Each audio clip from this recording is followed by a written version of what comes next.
The history of South Africa is quite complex, but I'm going to do my best to break it down. This is part one of plenty of videos that will be coming up because I wanted us to discuss this country because of the recent videos I've seen of South Africans chasing and beating up other Africans in their country, forcing them to go back home and fix their own countries instead of coming to South Africa because they also don't have jobs. Now, if you want to understand South Africa's history, you need to go back to a time before any European visited the land. Before any European visited South Africa, there were quite a number of indigenous groups that lived there. One of them was called the San. They're one of the oldest ethnic groups in South Africa, and these guys were basically Bushmen, a name that they actually find offensive and don't like, but they were basically gatherers and they depended and lived on the land. Actually, in South Africa, between the Drakensberg Mountains all the way up to the Kalahari Desert, it is said that there are plenty of caves that were painted and they have beautiful, art by these San people. Now, a second group known as the Khoi arrived and also settled in the Western Cape of Southern Africa because it had Mediterranean climate, rainfall, and heavy green pastures. And this is because they were pastoralists and they kept cattle and sheep, and also they were farmers surviving on grain. And often the Khoi intermarried with the San and they formed a group known as the Khoisan.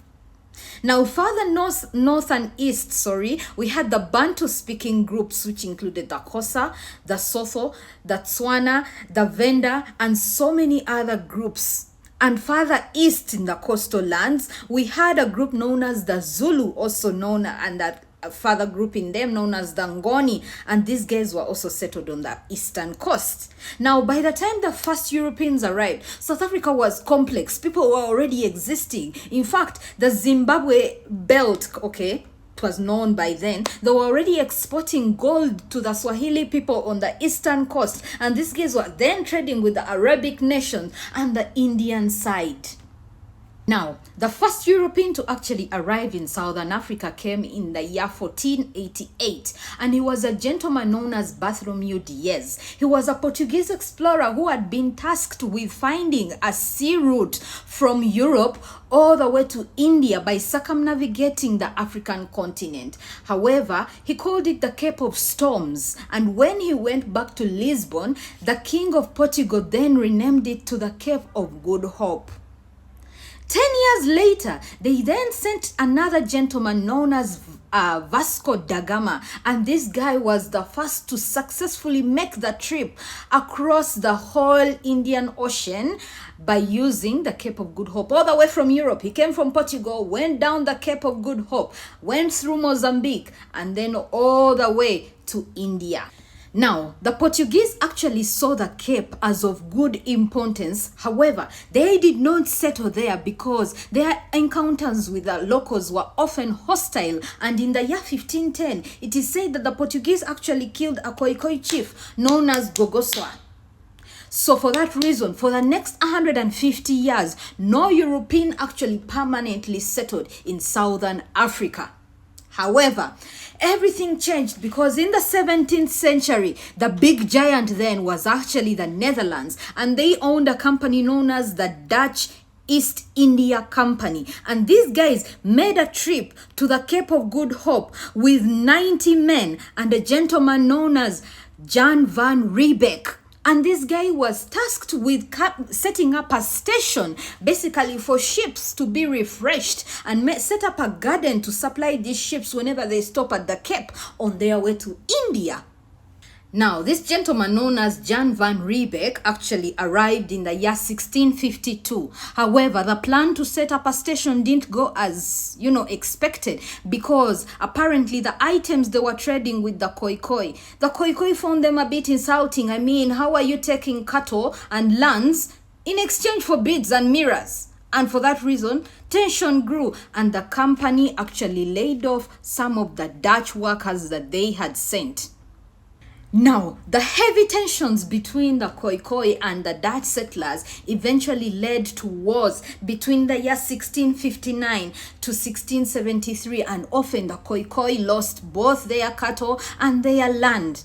And in the year 1710, a smallpox attack happened, and a lot of Khoikhoi people, they lost their lives.